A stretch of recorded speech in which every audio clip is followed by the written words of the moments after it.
After being quite dissatisfied with commercial products for pulled pork, I decided to come up with my own. And we love it. So I thought I'd share it with you.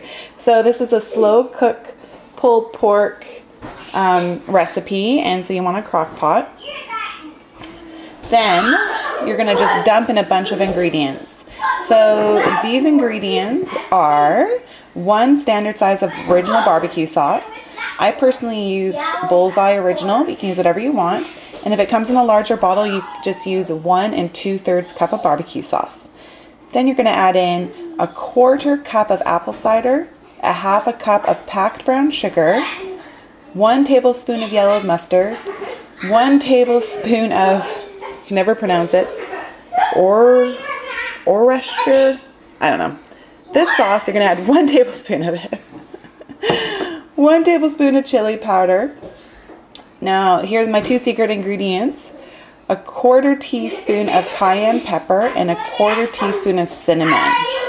Now, also in there, you can see some garlic. So you're going to do 4 fresh cloves of garlic in here as well.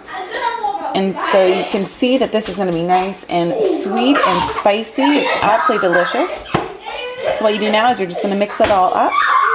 And then you're going to cut up some onion.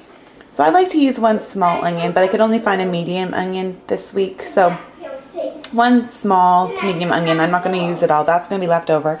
What I do, I don't dice it up small. I just leave it into large chunks like this and just scatter it around. That way, when it comes time to shred, I actually just remove them.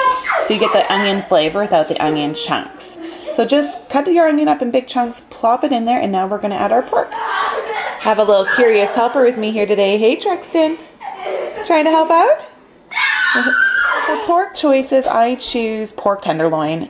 Pork is such a greasy, fatty meat that I can't stomach a lot of it. But the pork tenderloin I find to be perfect, especially slow cooked. It doesn't dry out too much, but it is a drier pork, which I personally do like. Not a lot of fat, not a lot of grease in the recipe. So this is what I choose to use, and I have 2 in here, as you can see. It'll make a lot of meals. And so, yeah, if you want to use a different cut, go ahead. But if you want your pulled pork not to be slimy, then use the pork tenderloin. It's worth a couple extra dollars.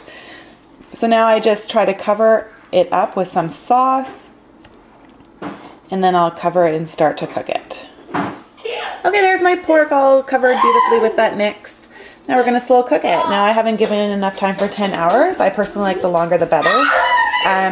But I didn't get up and do it early enough. So I'm slow cooking mine for 8 hours. And the house is going to smell amazing in about 2. At about the 7-hour mark, I will start to shred it up. But till then, I'm just going to leave the lid on and let it do its thing. Okay, so it has been 7 hours and I have taken out 1 of the tenderloins and I've started to shred it up with 2 forks. Do it as nice and fine as you can because that will be the tastiest way. And I've also taken out the chunks of onion because the flavors in the sauce, we don't need them anymore. And yeah, so I just fish around for them. Once this tenderloin's out, I'll keep making sure that it's all gone and it's just sauce. And then I'll just put the meat back in when it's all shredded up.